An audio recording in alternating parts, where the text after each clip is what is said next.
Welcome to the Excursion Risk Tip. These tips are designed to save you time, money, reduce risk, and improve safety for all of your school excursions and activities. Now today's risk tip, we're going to go way back in time to when I first started my career as an outdoor ed teacher. It's to the first aid incident that I ever had to respond to.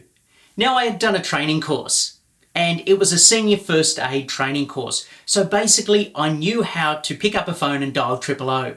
And for those of you not in Australia, that would be 911, 111 or 0418 289 684 332. Anything or any variation of that.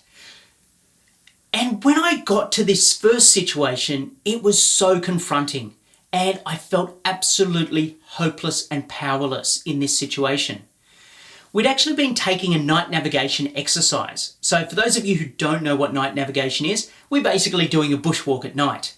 It's quite easy to navigate at night because you're actually following a line of torches. However, that wasn't it. So the issue wasn't the torches, it wasn't the night navigation, but one of the students, we'd been hiking for about an hour and we were most of the way up this spur.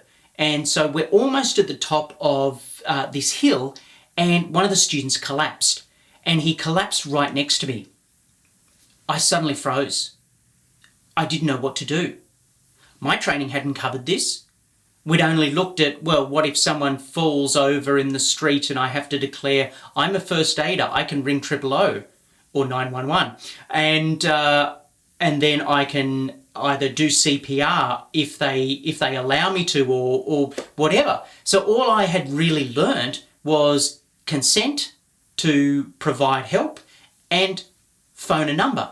And this was totally useless in this situation. And I really felt upset by this, and it really haunted me for days. And I didn't know what to do. Thankfully, I had a couple of really experienced instructors with me at the same time and some other teachers, and they knew exactly what they were doing. So they came up, rolled him into the recovery position, and then got some electrolytes in him, got some water in him, and essentially he had been running around all day. He was dehydrated and he collapsed because of dehydration. But I wasn't to know this, and I felt really inadequate as a result of this experience. So I was determined to get more training, and I then enlisted in a remote area first aid course, which then looked at all sorts of other things which I was going to deal with potentially in the bush when taking students away. But it really goes to the fact that without that experience, without that ongoing experience, it's really hard to know what to do in a situation where you're confronted. Conversely, a few years ago, I had another student collapse and they were going into a convulsive fit. And one of my junior staff froze and didn't know what to do.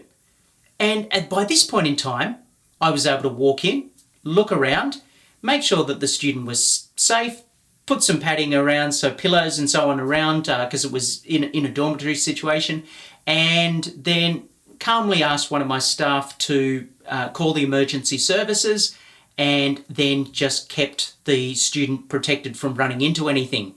And we put him into the recovery position, all very casual, no worries at all. Now, for me to be able to get to that point, that was years and years of experience. And it's really important for this risk tip is get the right training. Senior first aid really doesn't cover much outside the classroom. So if you're taking kids outside the classroom, if you're taking them away anywhere, really look at getting either a remote area or wilderness first aid and practice. Don't be afraid to take those opportunities to upskill and train in those areas.